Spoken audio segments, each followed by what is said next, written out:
नमस्कार दोस्तों, मैं सौरभ स्वागत करता हूं आपका अपने YouTube चैनल ब्रेन बुशवाई सौरभ में। दोस्तों, जब हम खतौनी देखते हैं तो उन खतौनियों में खातेदारों के लिए अलग वर्ग निर्धारित है।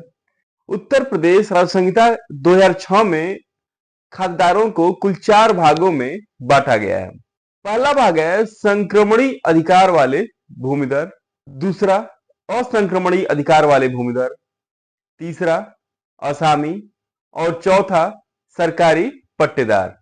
दोस्तों, इन जो भी ये भूमिधर हैं, यानी जो संक्रमणी, असंक्रमणी, असामी और सरकारी पट्टेदार, इन्हें क्रमशः, यानी जो संक्रमणी अधिकार वाला है उसे धारा 75 में, जो असंक्रमणी वाला है उसे धारा 76 में, असामी को धारा 78 में और सरकारी पट्टेदार को धारा 147 के अंतर्गत परिभाषित किया गया है।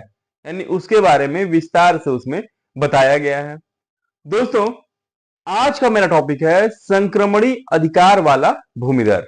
यानी उन टॉपिकों में से आज मैं आपको संक्रमणी अधिकार वाले भूमिधर के बारे में बताऊंगा। दोस्तों, ये चारों जो खातेदार आपके सामने मैंने बताया, इन सब में सबसे मजबूत प्रकृति का जो होता है वो होता है संक्रमणी अधिकार वाला भूमिधर। यानी दोस्तों, जो खतौनी में सबसे मजबूत भूमिधर होगा वो होगा संक्रमणी अधिकार वाला भूमिधर। दोस्तों, धारा 75 के अंतर्गत संक्रमणी अधिकार वाले भूमिधर के बारे में बताया गया है। यानी इसमें यह दिया गया है, इस 75 में 2 पॉइंट दिए गए हैं।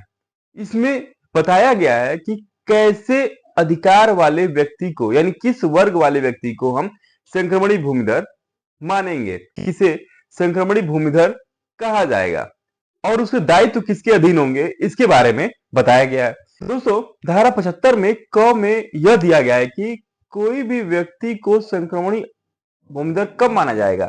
जब संहिता शुरू हुई थी उससे पहले जब कोई भूमिधर संक्रमणी अधिकार वाला भूमिधर था, उसे संक्रमणी अधिकार वाला भूमिधर माना जाएगा। यानी जब संहिता शुरू हुई उससे पहले वह संक्रमणी अधिकार वाला भूमिधर था या नहीं, यदि था तो उसे बाद में भी माना जाएगा।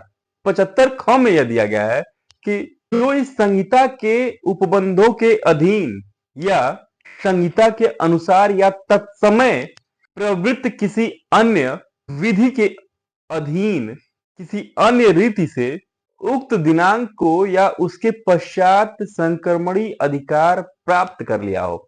यानी दोस्तों, ये समझ लीजिए कि यदि कोई व्यक्ति संहिता के पहले हो चाहे संहिता के शुरुआत के बाद हो, यदि वो मान लीजिए कि वो असंक्रमणी था, लेकिन एक निश्चित समय सीमा के उपरांत यदि वो संक्रमणी बन गया, यानी एक निश्चित समय सीमा के बाद वो संक्रमणी बन गया, तो उसे किसके अधीन रखा जाएगा, उसे 75 ख के अधीन रखा गया।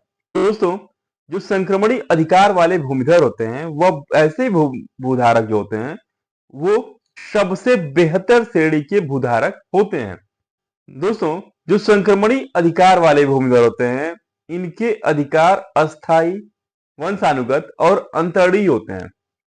यानी ऐसे जो भूमिधर होंगे उनका वरासत जो होता है, यानी उनके उत्तराधिकारियों को क्रम से होता रहेगा, एक उत्तराधिकारियों को होता रहेगा, यानी उनको वंशानुगत, उनको उत्तराधिकारियों को होगा, यानी वंशानुगत ये चलता चला जाएगा। और जो मैंने अंतरण बोला, यानी ऐसे भूमिधर अपनी जमीन को बेचने का अधिकार रखते हैं। दोस्तों, जो असंक्रमणी भूमिधर होता है वह अपनी जमीन बेच नहीं सकता, यानी अपनी जमीन को वो बैनामा नहीं कर सकता। यानी जब तक वो संक्रमणी दर्ज नहीं होगा तब तक वो बैनामा का अधिकार, यानी अपनी जमीन को विक्रय करने का अधिकार नहीं रखता है। दोस्तों दोस्तों इसमें जो संहिता की प्रारंभ की बात की गई है, यानी संहिता के शुरुआत में जो तारीख निश्चित की गई है, वो संहिता की शुरुआत हम ये जानते हैं कि उत्तर प्रदेश राज्य संहिता 2006, लेकिन जो दिनांक जो दिया जाएगा तो वो दिनांक क्या रहेगा दोस्तों। यानी दिनांक की जरूरत क्यों पड़ रही है, क्योंकि इसमें पहले पॉइंट में 75 क में दिया गया था कि संहिता की शुरुआत से पहले या उसके बाद जो भी इस अधिकार में थे उसे संक्रमणी भूमिधर माना जाएगा। उसमें जो लिखा हुआ है वो दिनांक है 11 फरवरी 2006, यानी 11 फरवरी 2006 से पहले यदि कोई व्यक्ति संक्रमणी भूमिधर का अधिकार रखता था, वो बाद में भी उसे उसी रूप में माना जाएगा। दोस्तों, जो संहिता की धारा 75 थी, वो उत्तर प्रदेश जमींदारी विनाश अधिनियम और भूमि व्यवस्था अधिनियम 1950 की धारा 130 था। दोस्तों, जो संहिता की धारा 75 है, वो निर्सित अधिनियम यानी जो उत्तर प्रदेश जमींदारी विनाश अधिनियम और भूमि व्यवस्था अधिनियम 1950 की धारा 130 था। दोस्तों, जो संक्रमणी भूमिधर होते हैं, उन्हें उत्तर प्रदेश राज्य संहिता के तहत उन्हें कई प्रकार के अधिकार भी दिए गए हैं। उत्तर प्रदेश राज्य संहिता में उन्हें कौन से अधिकार मिले हैं, आइए जानते हैं। दोस्तों पहला पॉइंट जो है उसमें यह है कि ऐसे भूमिधर जो होते हैं, वो अपने भूमि का प्रयोग यानी अपने भूमि का वो यूज किसी भी पर्पज में कर सकता है। यानी ऐसे भूमिधर अपने भूमि का प्रयोग किसी भी प्रयोजन के लिए कर सकता है। जैसे दोस्तों, वो अपनी जमीन का प्रयोग औद्योगिक, आवासीय या व्यवसायिक प्रयोजन किसी भी प्रयोजन के लिए वो कर सकता है। दोस्तों, संक्रमणी भूमिधर अपनी भूमि का विनिमय भी कर सकता है, यानी उन्हें विनिमय का भी अधिकार होता है।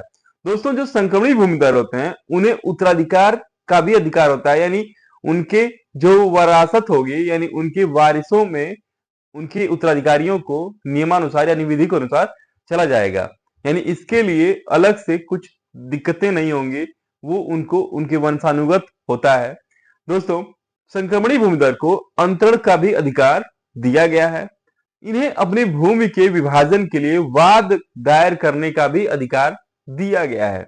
दोस्तों, इन्हें अपने इच्छा पत्र, वसीयत के द्वारा भी अपने भूमि का, अपने हित को देने का अधिकार दिया गया है। दोस्तों, कतिपय मामले में इन्हें पट्टा देने का भी अधिकार दिया गया है, यानी अपनी भूमि को ये पट्टे पर भी दे सकते हैं। उम्मीद करते हैं दोस्तों, ये आपने जो संक्रमणी भूमिधर के मुख्य अधिकार मैंने आपको बताए, आप इसे जरूर समझ गए होंगे। दोस्तों, यदि आपको ये वीडियो अच्छा लगे तो इसे लाइक और चैनल को सब्सक्राइब करना ना भूलिए। धन्यवाद।